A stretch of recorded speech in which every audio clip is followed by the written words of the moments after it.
নমস্কার বন্ধুরা, Priyanka's bright story চ্যানেলের আরেকটি দারুণ স্বাদের রেসিপিতে সকলকে স্বাগত জানাই। আজ কিন্তু একটি রেসিপি নয়, আজ আমি শেয়ার করব দুটো রেসিপি। সামনেই আসছে জন্মাষ্টমী, তো জন্মাষ্টমীতে গোপালের জন্য তালের বিভিন্ন পদ আমরা বানিয়েই থাকি। তাই আজ বানাবো খুব সহজ পদ্ধতিতে তালের রসরাজ পিঠে ও তালের ক্ষীর, যা খেতে হবে দুর্দান্ত। এইভাবে আমার মতো করে একবার বাড়িতে বানিয়ে দেখতে পারেন, আশা করছি আপনাদেরও ভীষণ ভালো লাগবে। চলুন তাহলে রেসিপিটা শুরু করা যাক। তার জন্য প্রথমে একটা তাল ছাড়িয়ে পাল্প বের করে নিয়েছি। তো প্রথমে আমি তালের রসরাজ পিঠা বানাবো, তার জন্য চিনির শিরা তৈরি করে নিচ্ছি। কড়াই দিয়ে দিচ্ছি 1 বাটি জল আর দিচ্ছি ওই বাটিরই হাফ বাটি চিনি। এবার চিনিটা গলে গেলে আমি দিয়ে দিলাম দুটো ছোট এলাচ, মুখটা একটু ফাটিয়ে। এবার একতার বা দুতার করার দরকার নেই। চিনিটা গলে যাওয়ার পর 2 মিনিট ফুটিয়ে গেলে যখন দেখবেন চিনির শিরাটা একটু হাত দিলে একটু চটচটে ভাব হচ্ছে, তখন গ্যাস অফ করে একটা সাইডে সরিয়ে রেখে দিলাম। এবার কড়াই দিয়ে দিচ্ছি 1 বাটি তালের পাল্প। এবার তালের পাল্পটাকে একটু ফুটিয়ে নিচ্ছি। তালের পাল্পটা একটু ফুটে গেলে ওতে দিয়ে দিচ্ছি হাফ বাটি জল। জলের পরিবর্তে আপনারা দুধও দিতে পারেন। তাল ও জলটাকে একসঙ্গে মিশিয়ে একটু ফুটিয়ে নিচ্ছি। তো তাল ভালো করে ফুটে গেলে এবার ওতে দিয়ে দিচ্ছি 1 বাটি ময়দা আর দিচ্ছি হাফ বাটি সুজি। আপনারা ময়দা যতটা দেবেন সুজি তার অর্ধেক দেবেন। আর দিচ্ছি চিনি হাফ বাটি আর দিচ্ছি অল্প একটু লবণ। এবার সব কিছু একসঙ্গে নেড়েচেড়ে মিশিয়ে নিচ্ছি। আর এই পর্যায়ে গ্যাসের ফ্লেমটা একদম লোতে রাখতে হবে। আর সমস্ত মিশ্রণটা কন্টিনিউ নাড়াচাড়া করে একটা ডোতে পরিণত করে নিতে হবে। ডোটা বেশ টাইট করে তৈরি করতে হবে। তো ভিডিওটি ভালো লাগলে, চ্যানেলে নতুন বন্ধু হয়ে থাকলে চ্যানেলটি সাবস্ক্রাইব করে পাশে থাকা বেল আইকনটি প্রেস করে দেওয়ার অনুরোধ রইল। যখন দেখবেন ডোটা কড়া থেকে এইভাবে ছেড়ে ছেড়ে আসছে আর একটা জায়গায় জড়ো হয়ে যাচ্ছে, তখন বুঝবেন ডোটা তৈরি হয়ে গেছে। এবার একটা চৌকো ট্রে নিয়েছি, তাতে একটু ঘি ব্রাশ করে নিচ্ছি। এবার ডোটা ট্রের মধ্যে দিয়ে দিলাম। খুন্তি দিয়ে একটা চৌকো শেপ দেওয়ার চেষ্টা করছি। ডোটা এখন খুবই গরম, তাই হাত না দিয়ে খুন্তি দিয়েই চৌকো একটা শেপ দিলাম। এবার একটা ছুরি দিয়ে চৌকো চৌকো শেপের করে পিঠেগুলি তৈরি করে নিচ্ছি।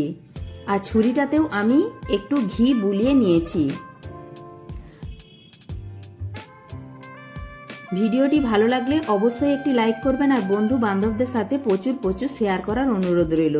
তো দেখুন এই রকম চৌকো শেপের করে পিঠেগুলি তৈরি করে নিলাম। এবার একটা প্লেটের মধ্যে তুলে নিয়েছি। এবার কড়ায় সাদা তেল গরম করতে বসিয়ে দিয়েছি। তেল তবে খুব গরম করবেন না। তেল যখন মিডিয়াম গরম হবে তখন পিঠেগুলি একটা একটা করে দিয়ে গ্যাসের ফ্লেমটা মিডিয়ামে রেখে পিঠেগুলি ভেজে নেব।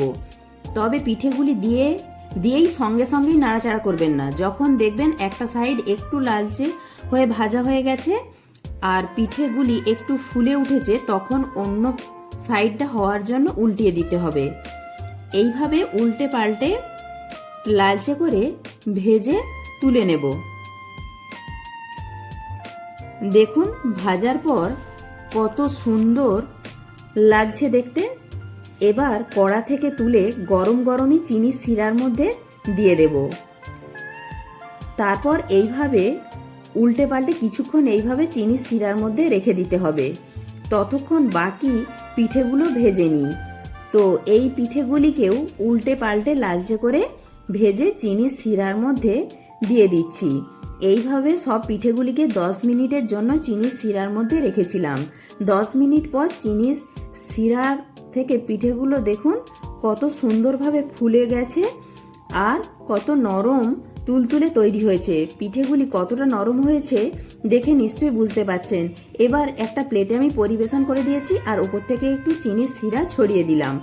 এবার একটা আমি কেটে দেখিয়ে দিচ্ছি, দেখুন কতটা নরম হয়েছে এবং রস ভেতর পর্যন্ত ঢুকে গেছে। তাল দিয়ে তৈরি এই রসরাজ পিঠা একবার বাড়িতে বানিয়ে দেখতে পারেন। যাকেই খাওয়াবেন সেই আপনার প্রশংসা করবে। এবার বানাবো তালের ক্ষীর।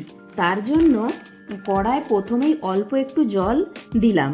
জলটা দিয়ে প্রথমে কড়ার গায়ে চারিদিকে ভালো করে বুলিয়ে নিলাম, তাহলে তালের ক্ষীরটা যখন তৈরি করব তখন কড়ার তলায় ক্ষীর লেগে যাবে না বা বসে যাবে না।